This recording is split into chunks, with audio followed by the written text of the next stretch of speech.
Eine halbe Stunde Meditation ist absolut notwendig, außer wenn man sehr beschäftigt ist, dann braucht man eine ganze Stunde.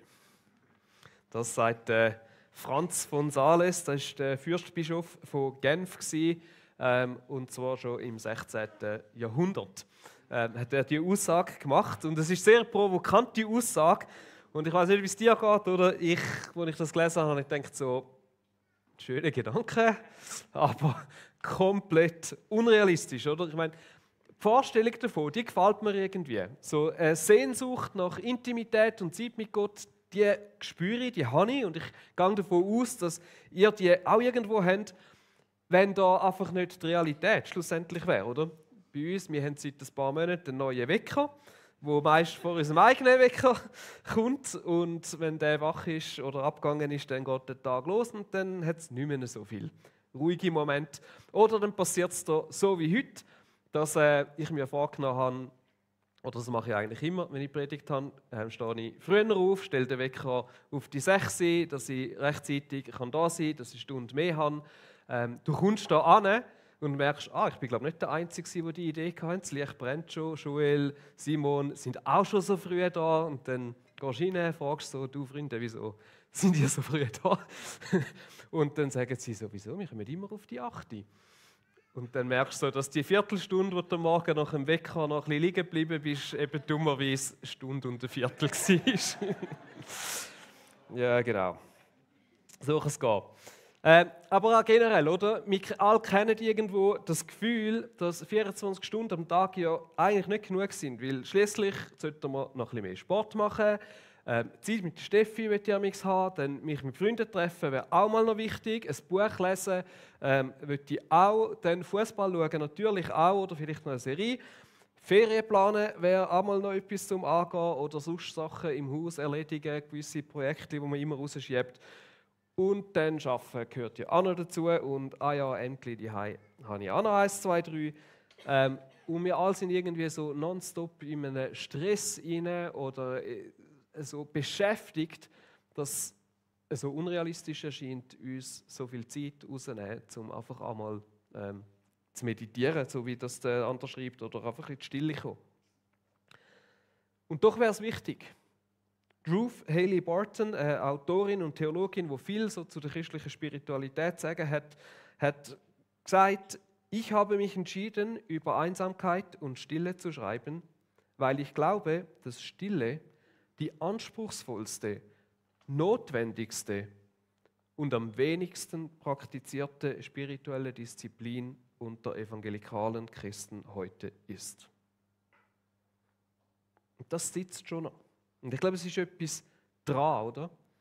Und es ist die Spannung, wo wir drin sind, von dieser lauten und geschäftigen Welt, dass unsere Leben so voll und durchgetaktet sind und durch die, der Marc hat das am Anfang auch schon gut gesagt, durch die ständige Erreichbarkeit, durch die Dauerberieselung von Inhalt und Ablenkung, durch unser Handy und das Internet, dass es manchmal echt schwierig ist, wirklich zur Ruhe zu kommen. Und wahrscheinlich liege ich nicht falsch, wenn ich davon ausgehe, dass es den meisten von uns so geht. Und ich glaube, gerade darum ist die geistliche Gewohnheit von Stille und Einsamkeit oder Abgeschiedenheit ein dringend benötigtes Gut. In dieser geschäftigen Welt, in diesem Experiment, wie es der Marc genannt hat, wo wir irgendwo drin sind, wo es vor 100, 200, 300 Jahren so gar nicht gegeben hat. Und es ist dort ja schon wichtig gewesen. Was wir anschauen miteinander, ist eine jahrhundertealte geistliche Gewohnheit, die aber vielleicht gerade in der heutigen Zeit nochmal eine ganz neue Relevanz und Bedeutung überkommt, gerade durch den technologischen Fortschritt und die dauernde Berieselung durch Einflüsse und Informationen und so weiter, wo wir ausgesetzt sind.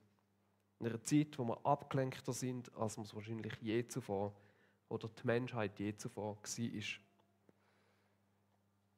Und das ist eine geistliche Gewohnheit, die wir anschauen wollen. Und als GVC beschäftigen wir uns ja schon seit einer Weile vermehrt mit so geistlichen Gewohnheiten. Einfach weil wir fest davon überzeugt sind, dass sie ein Schlüssel sind, um im Glauben zu wachsen und Jesus ähnlicher zu werden.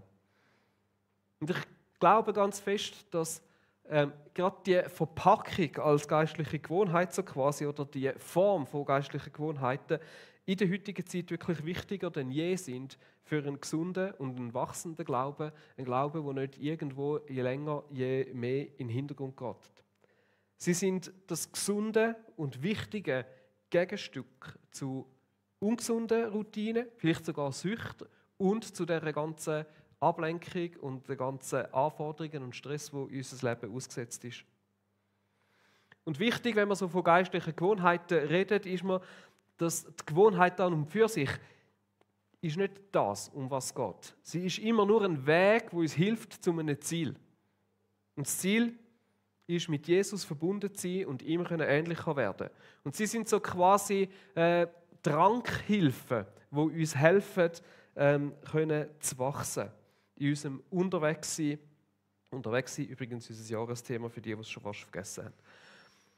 Und es geht also nicht um die geistlichen Gewohnheiten, aber es geht im Normalfall eben nicht ohne sie. Und das ist ein bisschen der Punkt bei denen.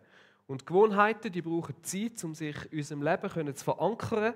Aber wenn sie dann mal drin sind, wenn du schaffst, so eine neue Gewohnheit in deinem Leben aufzubauen, dann entfaltet sie ein enormes Potenzial, um dein Leben auf eine positive Art und Weise zu ändern. Und darum lohnt es sich Zeit zu nehmen für diese Gewohnheiten. Und darum haben wir uns auch entschieden, nicht einfach die eine nach dem anderen irgendwo durchzutatschen, sondern Jahr für Jahr uns einfach sagen, eine schauen wir jetzt in diesem Jahr genauer an. Und dann haben wir Zeit, um das anfangen zu üben, trainieren und irgendwo in sein Leben einzubauen. Vor 2 Jahren war das die Gewohnheit von einem Sabbattag. Ich möchte euch erinnern. Letztes Jahr haben wir die geistliche Gewohnheit von der Gemeinschaft mit anderen Christen angeschaut. Und in diesem Jahr ist es Stille und Einsamkeit. Und jetzt vielleicht lassen wir uns nicht gerade abschrecken von dem Zitat am Anfang, sondern lassen uns einfach mal aufs Thema ein und tauchen ein bisschen in die Stille ein oder eben in die, warum wir überhaupt Zeiten brauchen. Und es gibt einen simplen Grund, warum Stille und Einsamkeit etwas sein sollte, worüber wir Gedanken machen. Weil wir ganz einfach bei Jesus sehen, dass es ein fester Bestandteil von seinem Gebetsleben war und dass er sich auch immer wieder zurückgezogen hat in die Stille und in die Einsamkeit. Wir finden in den Evangelien immer wieder so Stellen, wie zum Beispiel im Lukas 5,16, wo es heißt: Er aber zog sich in die Einsamkeit zurück, um zu beten. Und es gibt mindestens 12 so Stellen, wo uns das berichtet wird, wo man sehen, dass Jesus sich zurückgezogen hat, in die Einsamkeit gegangen ist und betet hat. Und ich glaube, die Anzahl von Stellen, wo das erwähnt wird, das leitet uns nach, dass Jesus sich das wirklich regelmäßig gemacht hat, das gebraucht hat, dass es etwas war, was ihm wichtig war. Und auch gerade der Fakt, dass es überhaupt eben so oft erwähnt wird, zeigt, dass es nicht einfach nur etwas Nebensächliches war, sondern dass es eine gewisse Wichtigkeit hatte. Sonst würde es lange, dass man das einmal schreibt, dass das Jesus vielleicht ab und zu gemacht hat. Es ist für Jesus wichtig, offenbar, so einen Moment einzubauen, wo er allein mit seinem Vater sein konnte, sich neu auszurichten. Ich möchte ein bisschen tiefer gehen auf das Wort, das hier gebraucht wird. Es heisst, er zog sich in die Einsamkeit zurück, um zu beten. Das griechische Wort, das da dahinter steckt, heisst Eremos. Und das wird da mit Einsamkeit übersetzt. An anderen Orten im Neuen Testament wird es auch mit Wüste oder Öde oder Einöde übersetzt. Und wenn wir das so hören, dann stellen wir uns oft so eine Sandwüste wie der Sahara vor, mit grossen Dünen. Es kann aber ganz so gut auch eher so eine Steppe sein oder eine Steinwüste, so eine Kargheit. Ich habe euch da ein Foto mitgebracht, wo Steffi und ich mal so Velofahren sind in so einer Gegend. Da ist weit und breit nicht viel, aber das ist auch eine Form von so einer Einöde. Das war übrigens in Südafrika. Genau. Aber das Wort Eremos ist nicht einfach nur eine Beschreibung von der Natur, sondern es möchte auch die damit verbundene Eigenschaft von so einem Ort ausdrücken, dass es eben dort nur wenige oder eben fast keine menschliche Aktivität gibt. Und darum passt es ein Stück weit, wenn es eben oft auch als ein einsamer Ort oder eben dann als Einsamkeit übersetzt wird. Es geht also weniger darum, dass es eine Wüste ist, sondern es geht eigentlich darum, dass es ein Ort ist, wo irgendwie karg ist, wo nicht etwas los ist, wo wenig Menschen ist, wenig Ablenkung, wo man von sich ist. Spannend ist dann gleich auch noch, dass der Wüste in der Bibel oft auch eine besondere Bedeutung dazukommt. Es ist nicht einfach ein geografischer Ort, wo man irgendwie ab und zu hin muss, sondern die Wüste steht oft auch für den Ort von grossen Prüfungen. Zum Beispiel, wo Jesus in die Wüste gegangen ist oder geführt worden ist vom Heiligen Geist und dort vom Teufel versucht worden ist. Und dann ist es aber auch oft ein Ort von besonderen Gottesbegegnungen, wie zum Beispiel der Mose, wo der brennende Busch, wo er im brennenden Busch Gott begegnet ist. Ihr seht, in dem ganzen Thema oder eben Eremos, in dem Wort steckt ganz viel Verschiedenes drin. Jetzt je nach Übersetzung wird es unterschiedlich übersetzt. In der NGÜ ist es oft mit Einsamkeit übersetzt. Und Einsamkeit ist ja etwas, wo man oft sehr negativ konnotiert, weil wir wissen, Einsamkeit ist Volkskrankheit Nummer 1 in der Schweiz. Ganz viele Leute vereinsamen. Und dann ist es manchmal ein bisschen komisch zu sagen, hey, geht in die Einsamkeit.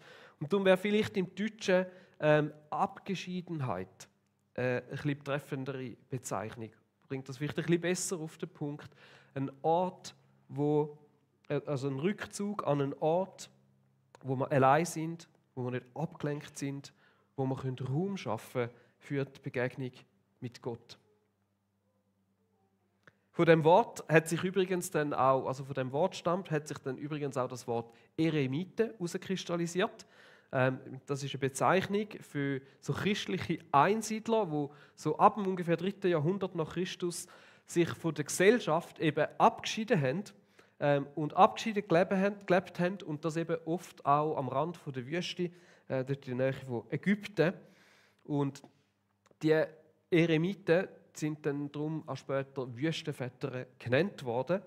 Haben sich auch noch andere dann irgendwo angeschlossen, es hat dort ein bisschen Bewegung gegeben und aus deren heraus ist schlussendlich dann auch das Mönchtum entstanden.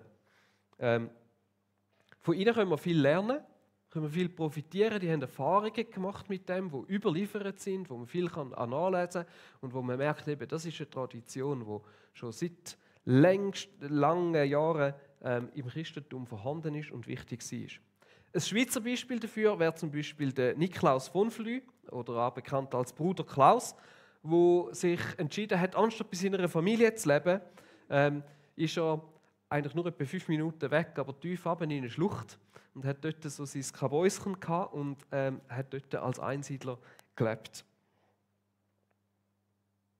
Es ist also eben nicht einfach eine neue Sache, die wir jetzt irgendwo da ausgraben oder entdeckt haben, sondern es ist etwas, was es schon ganz lange gibt, eine tiefe Tradition, die anscheinend schon über die letzten Jahrhunderte wichtig war. Und es geht jetzt nicht darum, da ein Ideal aufzuheben und irgendwie sagen, wir müssen alle werden wie der Niklaus von Flü und uns da komplett in die Abgeschiedenheit zurückziehen oder je mehr, dass wir das machen, desto besser. Das ist nicht die Idee, sondern das kann man durchaus auch kritisch betrachten, was die da teilweise gemacht haben. Aber es geht um einen gesunden Ausgleich. Auch der Bonhoeffer betont zum Beispiel, dass ein Leben in der Nachfolge eben eine gesunde Balance braucht zwischen der Gemeinschaft, die geistliche Gewohnheit, die wir letztes Jahr angeschaut haben, und aber eben dem Alleinsein, dieser Abgeschiedenheit vielleicht. Wenn wir ein bisschen anschauen bei Jesus, was sind denn das so für Situationen gewesen, wo er sich zurückgezogen hat, dann sehen wir, dass er das zum einen gemacht hat als Reaktion auf spezielle Ereignisse. Zum Beispiel lesen wir, dass dort nach dem Tod von Johannes er sich zurückgezogen hat.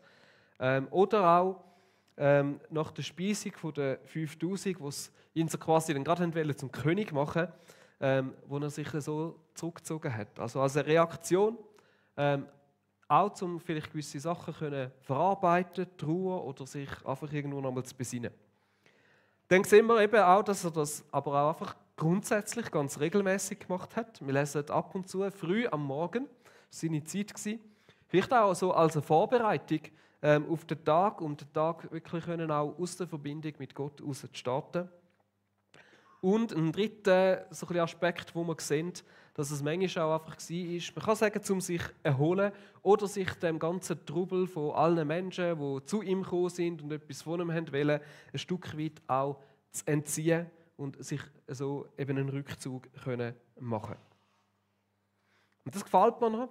Und gemerkt, ja, da hat dann eben vielleicht der Franz von Sales doch nicht ganz unrecht, dass gerade die Zeiten, wo man unter besonders hohen Anforderungen liegen, eben vielleicht doch auch wichtig ist, dass wir uns ab und zu irgendwo zurücknehmen können, daraus rausnehmen, einen Ort haben, wo wir ruhig werden können.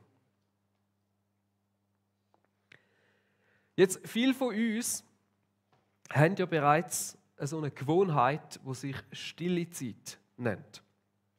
Und im Normalfall verstehen wir unter dem so eine Zeit vom ungestörten Bibellesen und sich Zeit nehmen fürs Betten. Manchmal ist das auch verbunden mit Tagebuch schreiben, Sachen von Gott bringen, versuchen auf ihn zu hören, schauen, was uns das Bibellesen gibt. Und das ist eine wertvolle, wichtige, geistliche Gewohnheit und mach das unbedingt weiter, wenn das eine Gewohnheit ist von dir. Ich möchte aber auch festhalten, dass die Stille und Abgeschiedenheit, die wir heute vorreden, eine andere Art und Weise ist, um mit Gott zu connecten, als das, was man so landläufig unter stille Zeit versteht.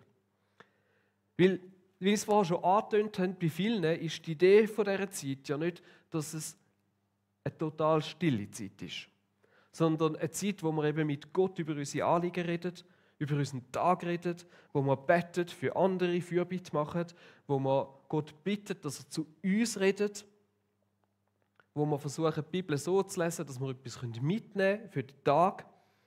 Und diese Art und Weise zu beten oder Zeit mit Gott zu verbringen, die hat oft einen transaktionalen Charakter. Also ich komme, weil ich eigentlich auch etwas will.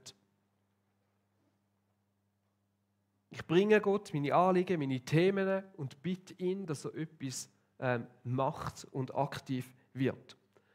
Und wie gesagt, als Kind Gottes dürfen wir das. Er sagt, hey, ihr dürft mich Vater nennen, ihr dürft kommen, ihr dürft mich um Sachen bitten. Das hat absolut seinen Platz in unserer Gottesbeziehung. Aber Stille und die Abgeschiedenheit ist eine andere Art und Weise, sich Gott zu nähern. Es hat bewusst einen anderen Fokus, weil in dieser Stille passieren Sachen, aber es ist nicht so eine Transaktion. Jetzt müsst ihr euch vorstellen, wenn meine Beziehung zu der Steffi und jedes Mal, wenn wir uns treffen, eigentlich einfach ein Austausch wäre, so hey, kannst du bitte das machen, ich mache dafür das und wir verhandeln irgendwelche Sachen oder ich brauche dort noch sonst irgendwo Hilfe und es dreht sich alles darum, um irgendetwas zu besprechen und zu bitten, dann fehlt mit der Zeit etwas. In einer Ehe braucht es auch einfach die Momente, wo man sich vielleicht einfach nur hebt und nichts sagt. Wenn man einfach zusammen ist, sich nahe ist, das ist enorm wichtig. Oder man sagt ja zum Beispiel auch, dass gute Freundschaften eben auszeichnet, dass man auch einfach mal einen Nachmittag zusammen verbringen kann, ohne dass man dauernd miteinander reden muss. Vielleicht sogar beide irgendwo am Handy sind oder man einfach mal ruhig ist und nichts geredet wird.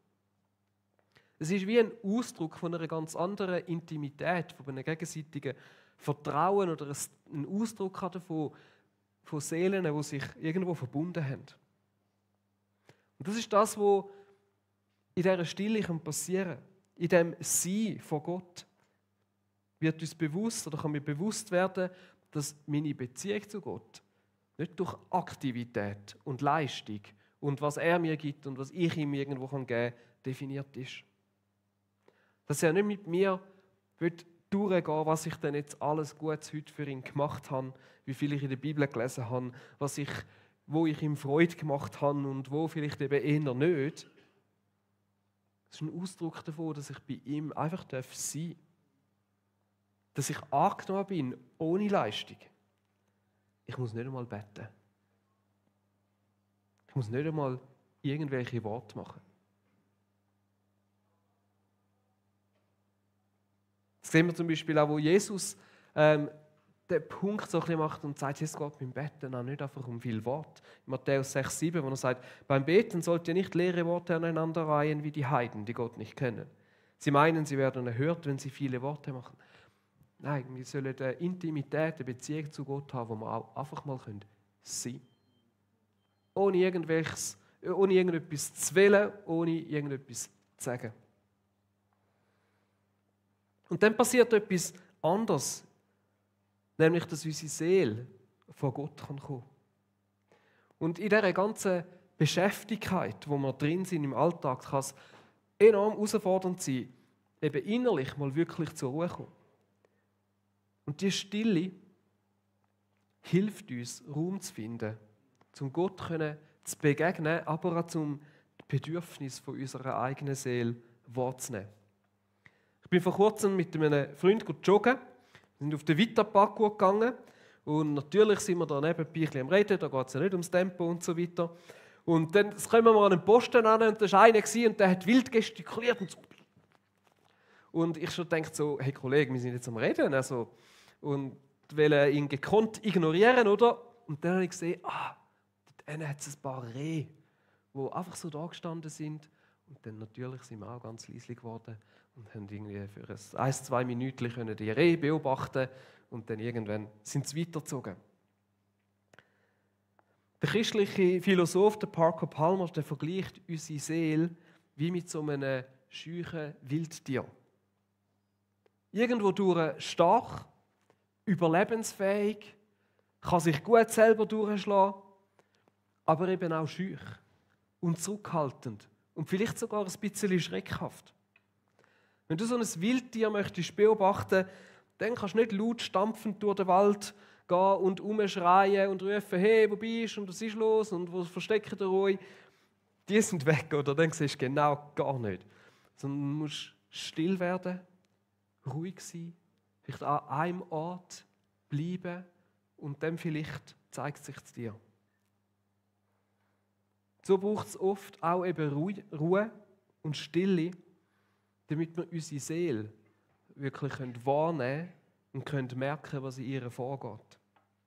Und es ist sehr, sehr einfach, das, was in unserer Seele vorgeht, einfach zuzudecken, einfach zu überdecken mit allem anderen, mit der Geschäftigkeit, mit geistlichen Tätigkeiten. Und es braucht die Stille, um dem Raum zu geben, dass wir wahrnehmen können, was überhaupt in unserer Seele vorgeht, dass wir es überhaupt dann auch vor Gott bringen können. Der Psalmist drückt so ein bisschen aus: Was betrübst du dich, meine Seele, und bist so unruhig in mir? Harre auf Gott, denn ich werde ihm noch danken, dass er mir hilft mit seinem Angesicht. Gott uns wahrzunehmen, was in uns hinein vorgeht und das, was wirklich in unserer Seele hinein vorgeht, können vor Gott zu bringen. Und etwas Drittes, was in dieser Zeit passiert, ist, dass ich in dieser Stille einfach Gott gegenüber sitze und ihn erfahre. Und manchmal ist es vielleicht auch eher fast ein Erspüren oder Erahnen, dass er da ist, dass seine Gegenwart um ist. Aber es ist etwas, wo mich immer wieder ehrfürchtig werden lässt, dass ich, kleiner Mensch, in dieser Stille dem grossen, allmächtigen Schöpfer Gott gegenüber bin. Und ich habe gemerkt, je länger ich das mache, desto mehr kann ich auch einfach seiner Gegenwart trauen. Und trauen meine ich mit einfach auch vertrauen, dass sie da ist, ob ich jetzt das ganz konkret spüre oder nicht. Und in dem Sinne ist auch vielleicht eben für all die so ein bisschen Wörter wie Meditation und so weiter ein bisschen einen negativen Beigeschmack auslösen, ist der grosse Unterschied zu den fernöstlichen Meditationspraktiken. Ein christliches Stillsein und Meditieren heisst übrigens nichts anderes als einfach tiefes Nachdenken, ist immer ausgerichtet auf den dreieinigen Gott. Es ist etwas, das uns nicht in eine Leere hineinführen oder ins Nichts oder uns selber trüllen lassen. Es dreht sich immer um Gott. Es ist eine Ausrichtung von unserem Leben auf Gott, auf den Schöpfer und auf seine Gegenwart in unserem Leben. Und ich habe das vor ein paar Jahren wirklich als so einen Schatz auch für mich und für mein Glaubensleben entdeckt. Einfach auch mal vor Gott sein und nichts tun. Mir einfach bewusst sein, dass Gott da ist. Frei von irgendwelchen Erwartungen an mich. Keine To-Dos, keine Aktivitäten. Und so Angesicht in Angesicht mit Jesus sitzen, auch wenn ich ihn jetzt nicht bildlich vor mir sehe. Aber wie in Gott geborgen sein. So wie die Zeit in einer Ehe, wo man sich einfach mal hebt.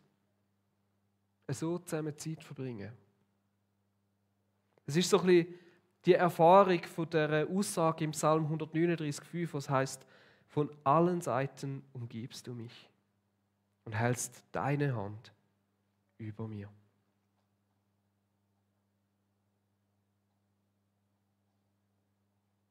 Das sind die 3 Sachen, die in der Stille passiert, und wir schauen noch mehr an in den nächsten paar Predigten. Aber es ist ein Ort, wo wir einfach mal sein können, anstatt leisten.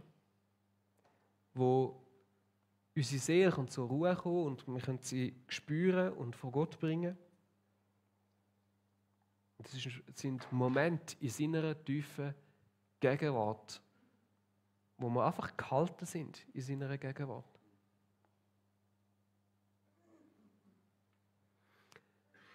Jetzt möchten wir das Ganze heute auch noch ein bisschen praktisch werden lassen.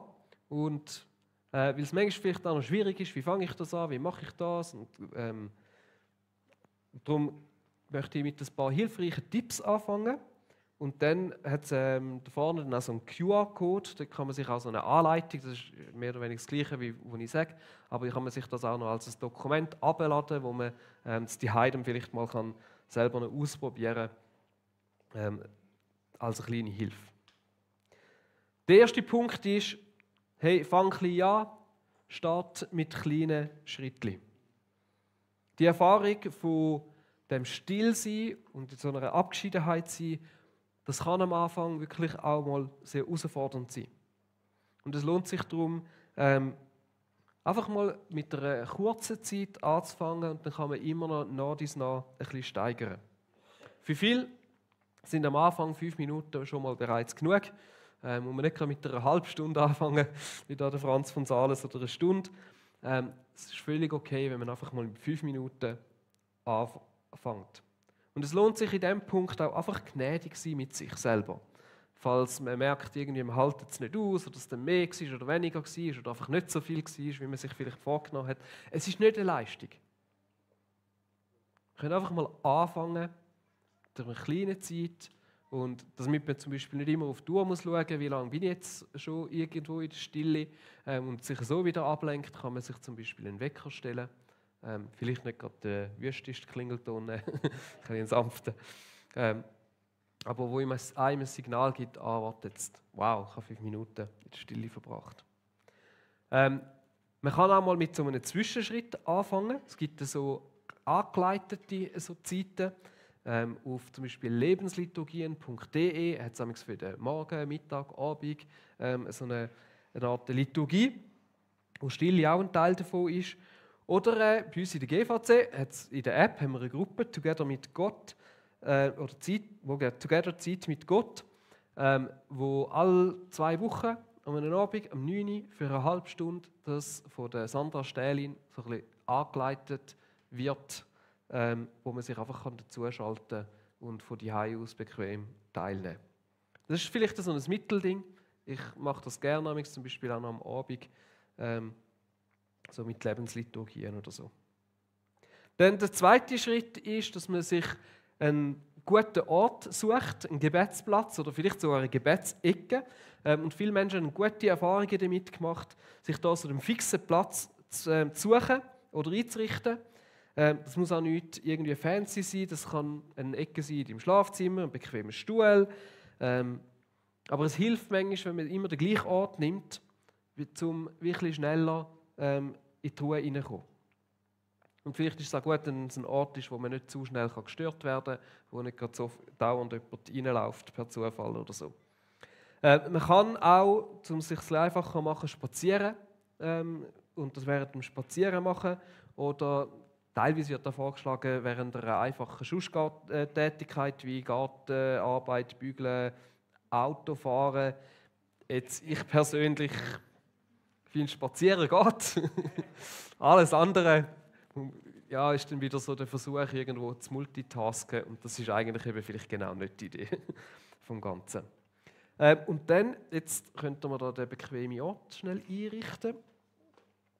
Wenn wir einen Ort haben, hilft es uns, wenn wir anhocken und eine bewusste Körperhaltung einnehmen. Könnt ihr vielleicht gerade da.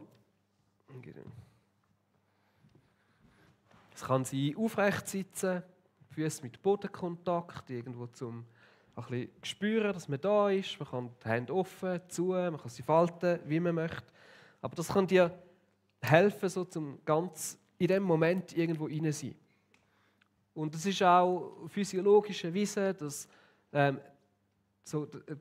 so anzukommen und dann auch ganz ruhig zu schnaufen, dass das hilft dem Körper in eine Ruhe hineinzukommen. Und das bewusste Atmen, das kann uns auch helfen, uns in Erinnerung zu rufen, dass Gott der ist, der uns den Lebensatem geschenkt hat. Und das Leben von ihm kommt. Wir können das mal schnell machen. Tief ein- und ausschnaufen.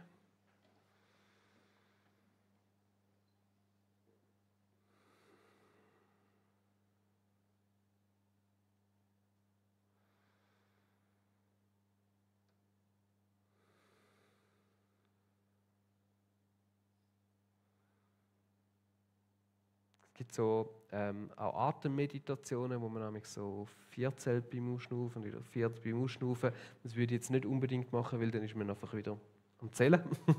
Das ist eigentlich nicht die Idee davon. Und jetzt würden wir gerade zusammen so eine Übung machen. Das nennt man auch das zentrierende Gebet oder auch einfach das Jesusgebet.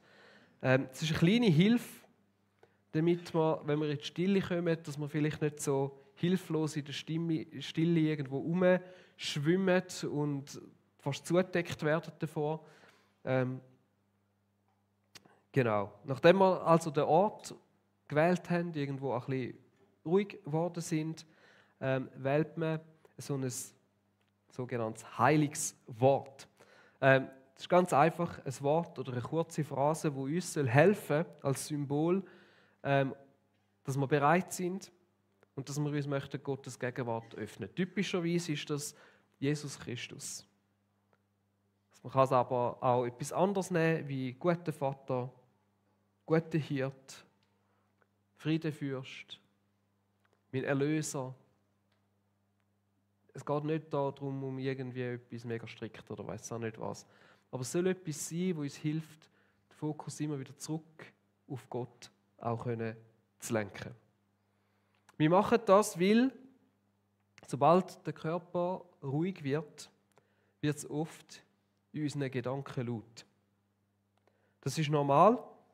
Das müssen wir auch nicht irgendwie besonders bewerten oder ist auch nicht jetzt irgendwie ein schlechtes Zeichen oder so. Aber es ist etwas, was eben passiert, wenn die Seele sich anfängt zu regen, dass es plötzlich in den Gedanken abgeht.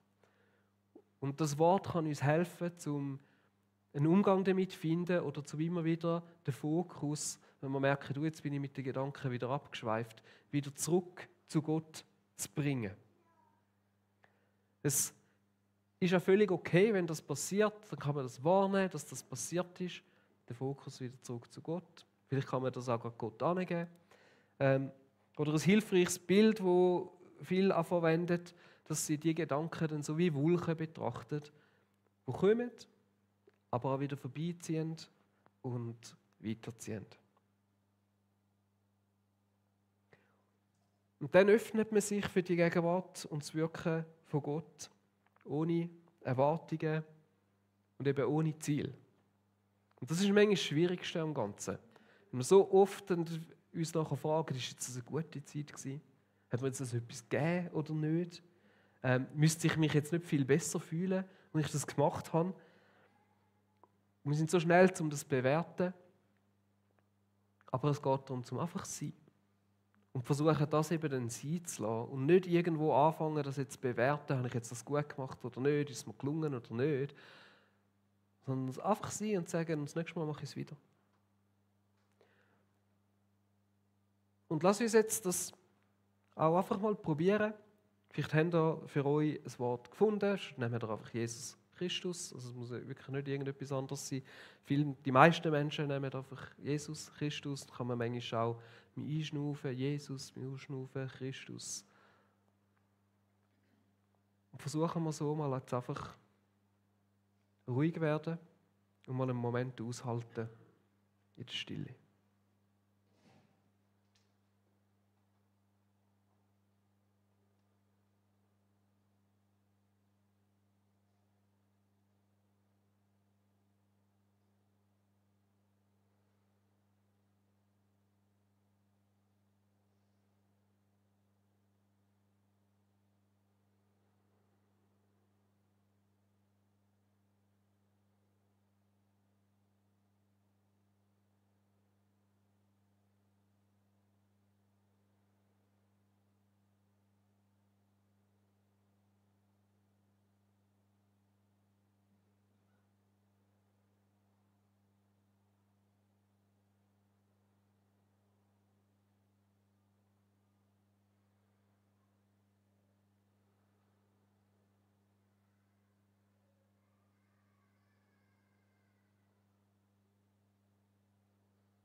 Vater im Himmel, ich danke dir, dass du in dieser Stille einfach da bist.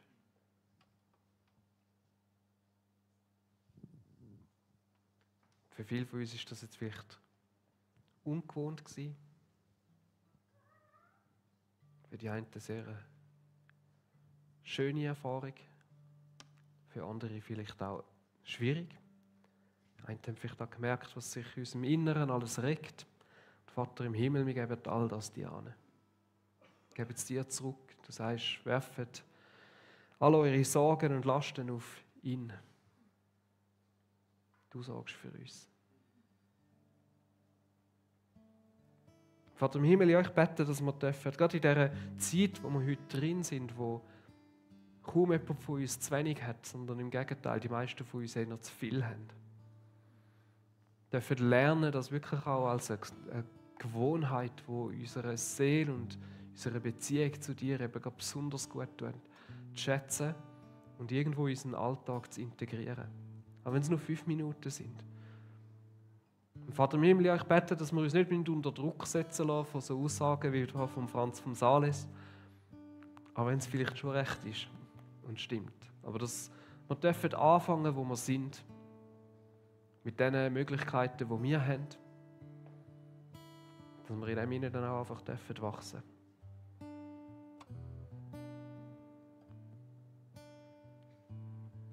Vater, du siehst vielleicht auch, was für Ängste aufkommen, was dann eben vielleicht in dieser Stille alles aufkommt. Aber du bist da.